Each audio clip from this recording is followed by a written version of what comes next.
Good evening and welcome to Sunset News on this beautiful Thursday evening. As usual, we bring you news, community stories, economics, weather, sports, and so much more. I am Glenora Shipura.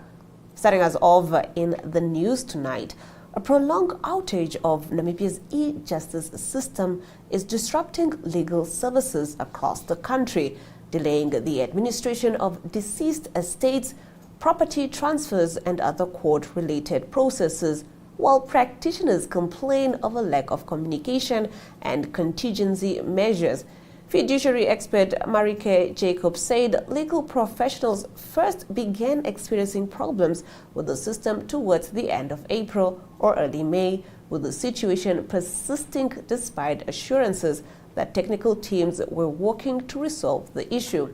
The worst part for us in the profession is that we understand things happen and there could be electronic issues. The bad thing is that it doesn't seem like there's a backup plan, Jacobs told Network Media Hub. She said practitioners are unable to carry out urgent work for clients because critical functions normally handled through the electronic system remain inaccessible. We are trying to work on matters that could be urgent to help our clients, some of whom are already in financial difficulties, but there is no hard copy or paperwork backup that they are willing to bring to our attention, she said. Now, according to Jacobs, the lack of progress has left many clients frustrated and skeptical of explanations provided by legal practitioners. The clients don't understand. They believe electronic issues get sorted within a week or two, and that's not the case. We are the ones left sitting with red faces, she said. The disruptions have affected matters at various stages of administration. Some estates are still awaiting letters of executorships, while others are waiting for liquidation and distribution accounts to be approved, certified copies to be issued, or property transfers to proceed. Jacobs said her firm alone has about 6 deceased estates waiting for letters of executorship, preventing executors from carrying out essential duties such as closing accounts, accessing investments, and settling estates. The concerns extend beyond estate administration. South African legal journalist and writer Carmel Ricard said the outage was particularly troubling because it limits public access to court judgments and information that are important for transparency and accountability within the justice system.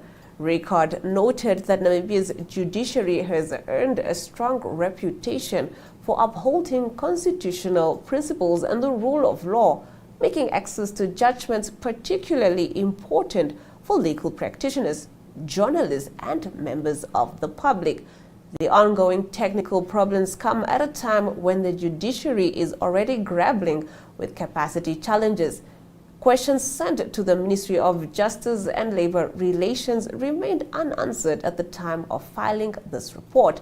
Ministry spokesperson Edmund Kausep told NMH that a statement explaining the situation would be released. However, no statement had been issued and no follow-up attempts to obtain comment the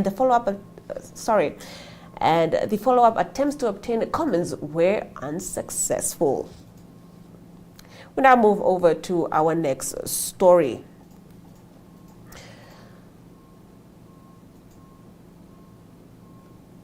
A total of 18 executives and managers at the Namibia Airports Company have walked away with company-owned vehicles for $5,000 Namibian each under a board-approved scheme. We will be right back on the other side of this. We seem to be experiencing some technical difficulties.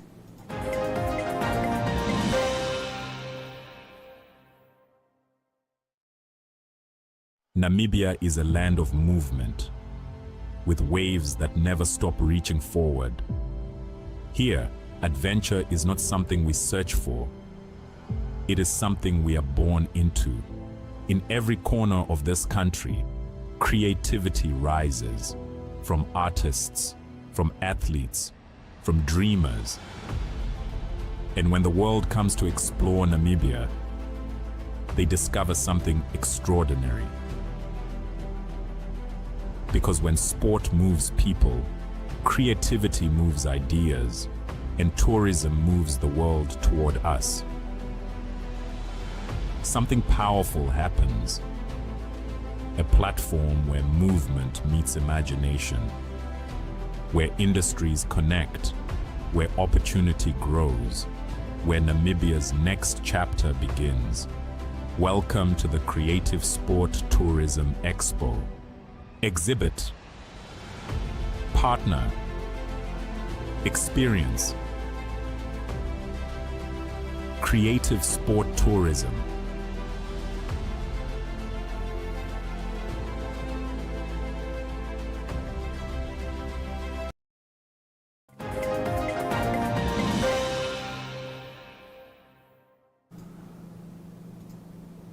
I apologize for the technical difficulties experienced earlier. Still with the news, a total of 18 executives and managers at the Namibia Airports Company have walked away with company-owned vehicles for $5,000 Namibian each under a board-approved scheme that allowed beneficiaries to take ownership of the vehicles after 5 years of use. Documents seen by Network Media Holdings show that the policy was introduced in 2012 and allowed executive vehicles to depreciate to a book value of $0 Namibian before being transferred into the personal ownership of beneficiaries. Once the vehicles reached that point, beneficiaries were able to acquire ownership for $5,000 Namibian payment towards administrative fee. The policy benefited current and former executives and managers, including NAC Chief Executive Officer BC Uirap, former General Manager of Commercial Services Tosca Sem, and Chief Legal Advisor Lord Hafidi, among others.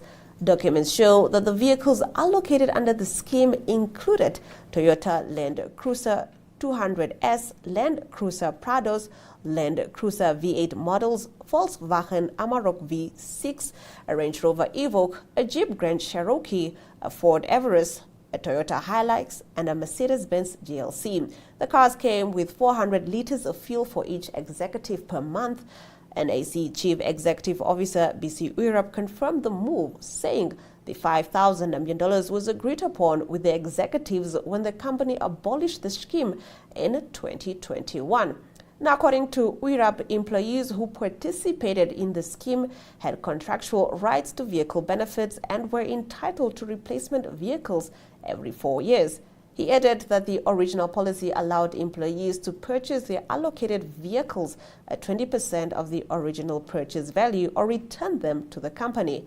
The policy further provided that the relevant employee had an option to purchase the vehicle at the end of the 48-month cycle if they were so inclined, in accordance with Section 31H of the policy at 20% of the original purchase value or return the vehicle to the company.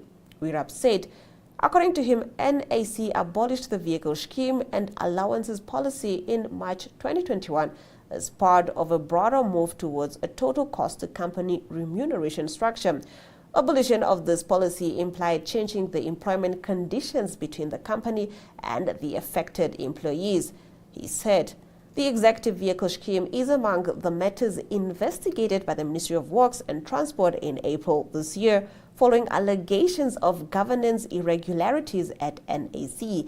The investigation questioned the basis on which company vehicles were transferred to employees, including whether the $5,000 Namibian amount was properly determined and whether the company complied with applicable legal and accounting requirements.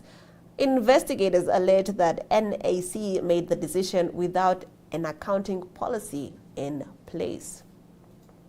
Moving on to our next story, Namibia joins a small group of countries outside India running unified payment interface-enabled payments as first grants a clear instant network.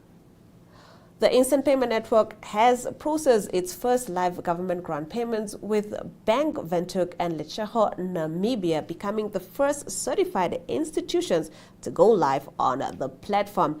Bank Windhoek processed the first batch of government grant payments on Wednesday, the 17th of June 2026, dispersing funds to banking customers under the marginalized beneficiaries category in near real time. Lesotho, Namibia has separately completed the government two-person phase of the program and is certified and ready to receive grant payments through the platform. Both banks form part of the first cohort of industry participants on the instant payment program, the same group that took part in the live pilot alongside NAMPOS earlier this year. Bank Windhoek MD James Chapman said the moment carried meaning beyond the technical achievement. Bank Windhoek's Thenaune Kamberipa, who also chairs the bank's instant payment program, said the milestone was one the institution was proud to be part of and extended the bank's appreciation to the Bank of Namibia Instant Payment Namibia.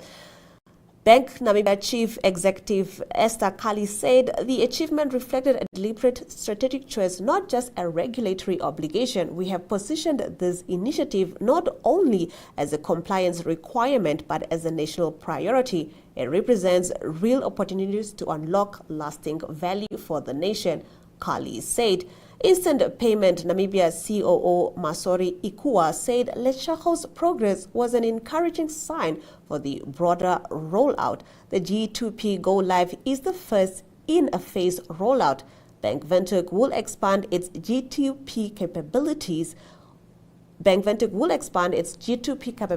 Adding grant categories in the coming months before progressing to broader instant payment services for individuals, businesses, and merchants. Lesotho is developing the next wave of services, including person-to-person transfers, business-to-business payments, and cash-in and cash-out capabilities, building on the G2P foundation to extend instant affordable payments beyond grant recipients. The milestone also places Namibia among a small group of countries outside India to have adopted unified payment interface-enabled technology, the same payment system architecture that underpins India's mass digital payment ecosystem. Now, getting into our next story, researchers at the Institute for Public Policy Research, Frederico Links, has called for a more focused approach to tackling corruption, arguing that investigations should target senior decision makers rather than broad groups of public officials. Speaking during a public engagement, Links said efforts that involve scrutinizing entire ministries risk becoming a distraction, particularly when accountability should be directed at individuals in executive and decision-making positions. Let's take a look. The whole health ministry is being, all officials are being vetted there, which I think is a distracting exercise. You know, we're looking at hundreds of people. After a while, that exercise becomes a distraction. When you should really be focusing in on specific executive roles, decision-making roles, individuals. So, you know, that needs to happen, a really deep dive investigation. We need to see full transparency. I mean, I think this is obvious now. We need to see full transparency around what's happening in terms of procurement. And it's not, we're not asking for anything radical. Actually, if you look at what the law says, procurement, you know, it has built-in transparency mechanisms which aren't being complied with. So, you know, we need there to be great transparency. Please, I mean, I say all of this in greater detail in the publication itself. So, and we need strengthened oversight. Once again, this is something that we keep on saying. We need oversight that has more teeth. The oversight mechanisms that were established under the 2015 framework that was brought into force in April 2017, Public Procurement Act framework, simply does not have the teeth that is necessary to deal properly with what we're seeing.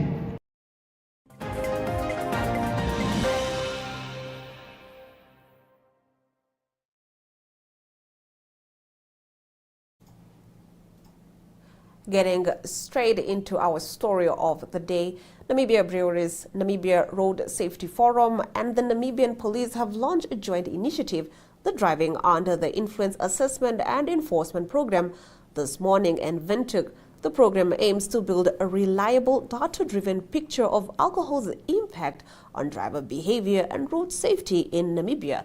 Head of NAMPO Traffic Law Enforcement Commissioner Petrus C.J. Swartz said that road safety remains public safety's most persistent challenge.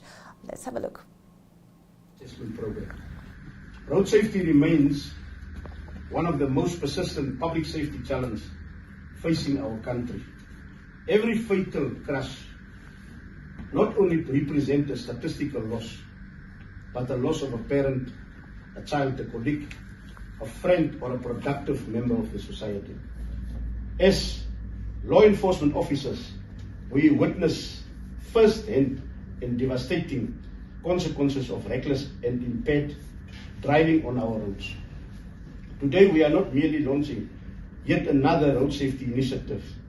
We are launching a program that combines two critical pillars of modern policing and road safety management. And that is the pillar of enforcement, effective enforcement, and the pillar of evidence-based assessment. For many years, law enforcement agencies have understood that enforcement alone can influence driving behavior. However, enforcement coupled with reliable data allows authorities to understand the true extent of the risk, allocate resources more effectively, and develop targeted interventions that saves lives. The enforcement initiatives that we are about to start with, I understood that we are planning for 9 of them, will be conducted definitely during the month of July 2026 and then January 2027.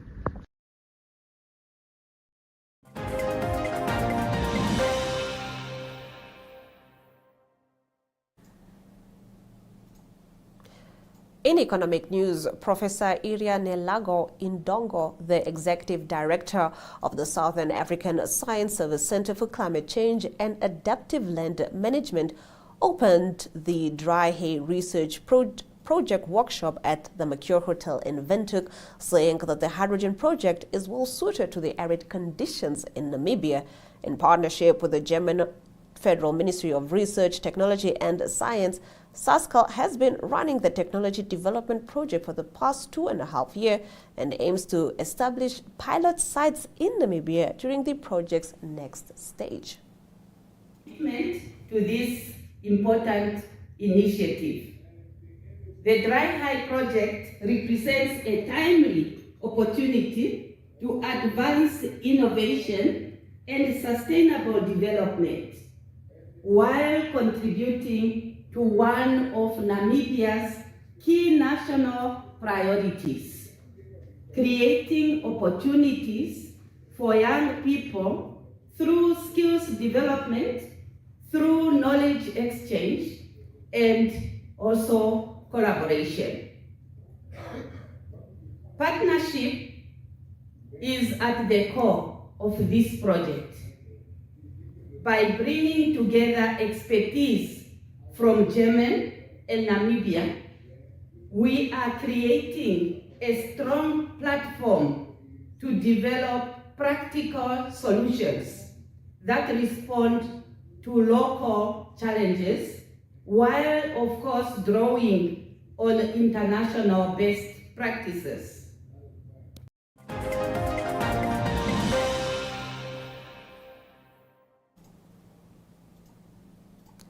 In our next economic news, Erongo Governor Natalia Hohases says the region is positioning itself as Namibia's development powerhouse with major investments in mining, infrastructure, housing and water projects expected to create jobs and improve living standards. Delivering her second State of the Region address in Swakopmund on Wednesday, Hohases said unemployment in the region, which stood at 32% in 2025, is estimated to have declined by at least 2 percentage points to 30%. She attributed the progress to collaboration between government, the private sector, development partners and communities. The governor said Erongo remains central to Namibia's economic ambitions, with mining, energy, tourism, fisheries, agriculture and logistics identified as key drivers of growth. Among the region's biggest milestones was the elevation of Uis to local authority status, making it the 8th local authority in Erongo. The regional council has committed $1 million towards the development of an infrastructure master plan for the town, while $8.5 million bulk water pipeline project is currently underway. The government also completed the 31-kilometer Oda Ndati Omashete bulk water pipeline at a cost of $32 million, while water reticulation projects are being rolled out in Vlotskas, Bakan and other settlements. Housing delivery also featured prominently in the address. According to Hohas's, 41 houses are expected to be completed through the Build Together program by the end of this year in Omashete, Uis and Oshambingwe. The governor further highlighted the growing importance of the mining sector, which continues to anchor the regional economy. Several major projects, including the Etango uranium projects, Tumas uranium project, Uis lithium expansion, and the Twin Hills gold project, are expected to create hundreds of jobs during construction and operational phases. Let's take a look at the financial indicators. The Namibian dollar trades against the British pound at 21.79, against the euro at 18.86, against the US dollar at 16.39. 2 Namibian dollars and 42 cents gets you 1 Chinese yuan. On the commodities market, gold, platinum and Brent crude oil went down while copper went up. Brent crude oil trading at 2.20%, going for $78.03 per barrel.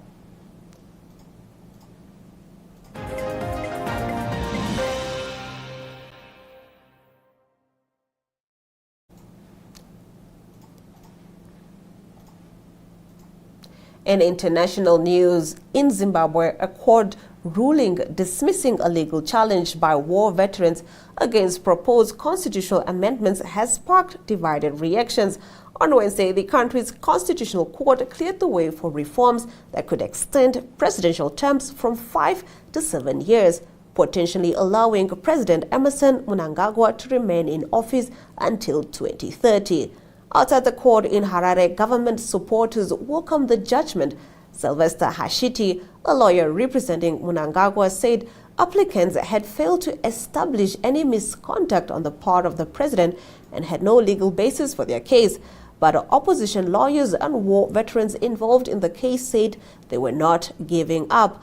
Lafmo Mathuku, a lawyer representing war veterans, said his clients respect the judgment of the court but are undeterred. The ruling also raised concerns among some political analysts like Precious Shumba, who argued it threatened Zimbabwe's democracy.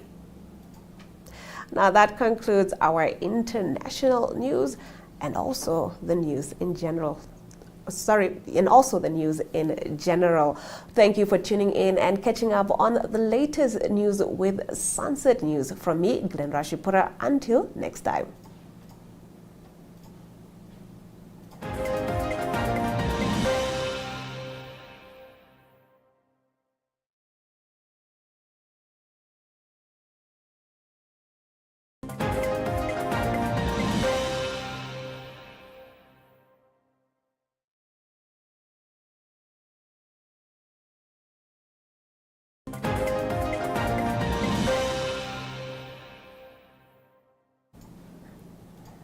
So I jumped the gun there. We actually do have some time for the sports news before I say goodbye. Let's take a look at the sports news with Ari Hohat.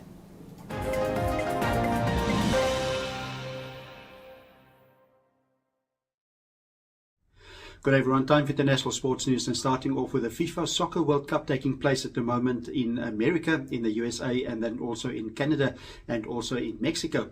A good result in the opening game for England. They played against Croatia. They won that game by 4-2, and it was Marcus Rashford that scored in the 85th minute to put it behind Croatia. At that stage the score was still 3-2 in favour of England, and earlier it was Harry Kane for England that scored in the 12th and the 42nd minute. Also good result for Ghana. They scored a late goal in the 95th minute of the game to beat Panama by 1-0. And also it was Colombia that beat Uzbekistan. They beat them by 3-1. And it is on Thursday. It will be Bafana, South Africa, that will play their second game of the tournament. They play against Chechnya, and that game will be played in Atlanta. And that kickoff time is at 6 p.m. That is Namibian time on Thursday. Moving on to another World Cup, that is a T20 women's cricket, and it is South Africa that had a nervy win against Pakistan. They made it difficult for themselves. They beat Pakistan by 2 wickets, and that was after losing their first game of the tournament against Australia. Important win for South African Proteas. What happened in the game was Pakistan scored 126 for 9 in their 20 overs. They recovered from 50 runs for 8 wickets, and then South Africa lost a few wickets late in their innings. They scored 127 for the loss of 8, with Anneke Derksen, the best batsman for South Africa, 52 runs from just 35 deliveries.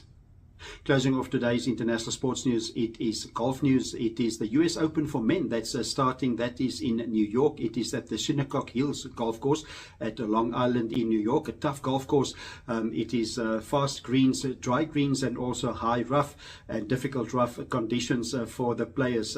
Also windy conditions predicted for the first 2 days of the first 2 rounds of the 4 rounds. So just 2 Southern African players in the tournament. It is Jaden Schaefer of South Africa and another South African, Henny du Plessis. Only 2 South Africans that qualified for the Open. Early favourites would be world number 1 Scottie Scheffler and also Rory McIlroy, and also Bryson DeChambeau that plays on the Live Golf Initiative. So that is international sports news for today. Hope you have a great sport day. We'll talk international sport again tomorrow. Goodbye.